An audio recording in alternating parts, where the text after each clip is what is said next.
I mbijetuam kësaj dhe jam shumë krenar t'ju them që kemi një prej mureve mbrojtëse më të mira kibernetike mes vendeve të NATO-s. Nuk është vizionare, është diçka që lind nga nevoja më elementare e mbijetesës. Sot, përballemi mesatarisht me një sulm kibernetik në çdo 3 minuta. Por,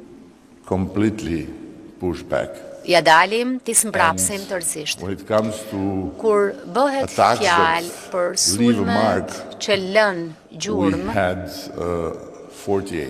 kemi pasur 48 të tilla. Gjatë gjithë vitit të fundit, 48, por edhe një herë kanë lënë gjurmë, por nuk kanë bërë asnjë dëm të konsiderueshëm. Kështu që kur vjen fjala për infrastrukturën tonë shtetërore, qoftë kjo digjitale a fizike, e përsëris me krenari jemi mes më të mirëve. Kjo sepse mahamendja kemi qenë mes të parëve fare që kombinuan mbrojtjen kibernetike me inteligjencën artificiale.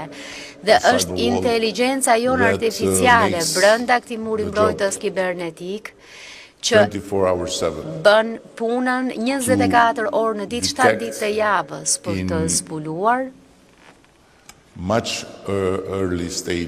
në faza shumë të hershme potencialin e sulmeve të dëmshme.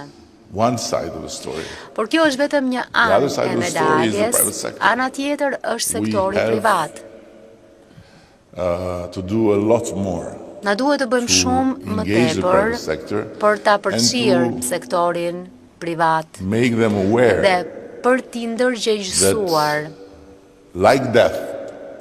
që ashtu si vdekja, që nuk është thjesht një zë i pa konfirmuar, si që shumë prej nesh në Ballkan besojnë se është, sulmi kibernetik është real dhe dëmi që mund të bëjë është real.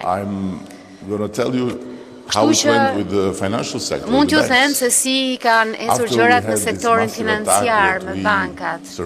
Pasi kaluam këtë sulm kibernetik të cilit i mbijetuam nga një vend që na vën në shënjestër sistematikisht, por që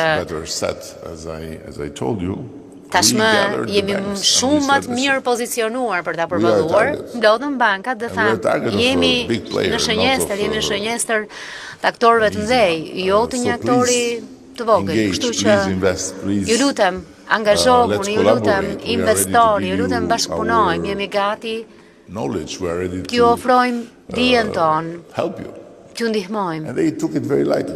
Dhe e morën shumë lehtë.